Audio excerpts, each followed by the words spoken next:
Bienvenue à tous dans ce flash. Troisième jour de la visite d'État du président de la République, deuxième meeting ce matin à Sassandra. Hier, son premier meeting à Soubré a été marqué par 3 temps forts. Le président était fait chef suprême en PIBT.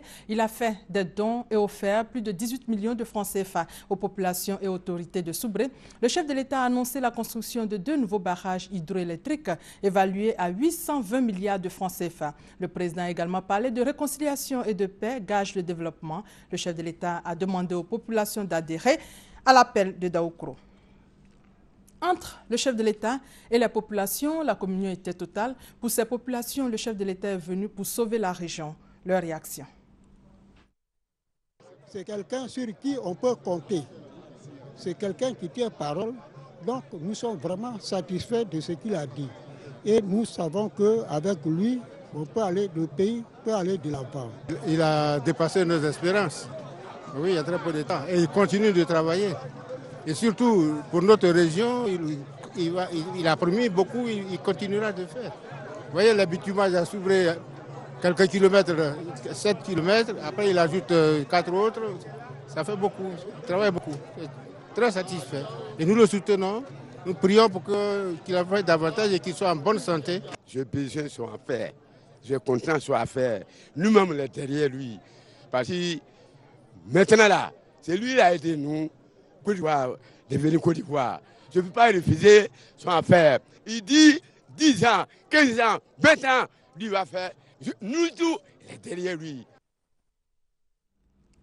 Le chef de l'État se rendra aujourd'hui pour sa 3e journée de visite d'État à Sassandra pour un meeting, à Fresco pour une rencontre avec la notabilité et un meeting, à Tabou pour une rencontre avec la chefferie traditionnelle, retour à San Pedro pour prendre part à la cérémonie du FAFSI de la Première Dame qui a encore fait des dons sur place, Thomas Guessambé.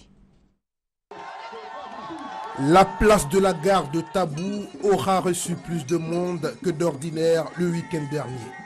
La raison, la caravane de bienfaisance du cabinet de la première dame Dominique Ouattara visite les populations du département. À la vue de la délégation que conduisait Yao Patricia Sylvie et surtout de l'envergure des dons, le bollo, danse traditionnelle au parfum sans doute original, ne peut que s'inviter dans l'accueil. Au milieu de cette ambiance festive, l'envoyé de l'épouse du chef de l'État a tout de même le temps de transmettre officiellement le volume de dons en nature, accompagné d'une enveloppe d'environ 1 demi-million. Les dons sont si nombreux qu'on pourrait les détailler toute la journée, on n'aura pas fini. La porte-parole des femmes tout à l'heure a demandé un fonds.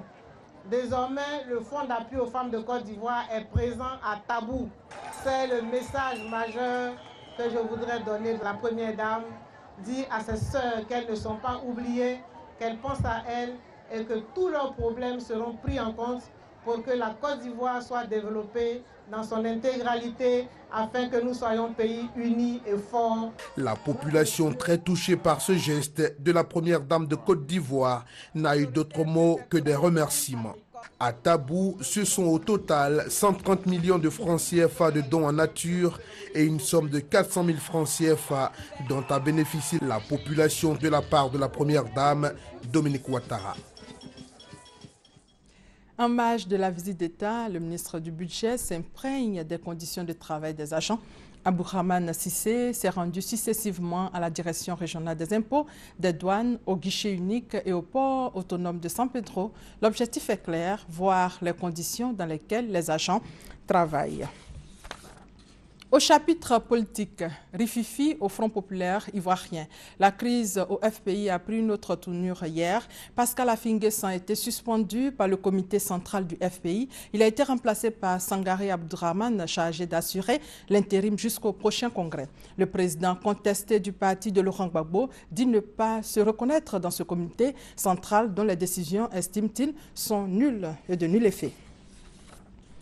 Dans l'actualité sportive, les éléphants juniors ont quitté Abidjan pour Dakar hier en vue de participer à la CAN Junior 2015 prévue du 8 au 22 mars.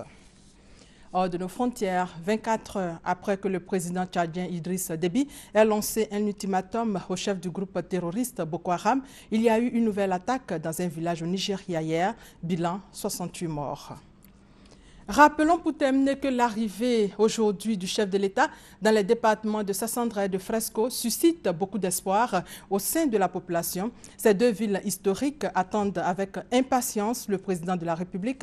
Ensuite, cet après-midi, le chef de l'État sera à Tabou. En tout cas, pour tout savoir sur cette visite d'État, ne décrochez pas. Dans quelques instants, un plateau spécial animé par Sylvie Touré avec deux consultants, Claude Assaï, politologue, et Jean-Claude Koulibaly, journaliste. C'est la fin de ce flash. Merci de votre fidélité. On se retrouve à 13h.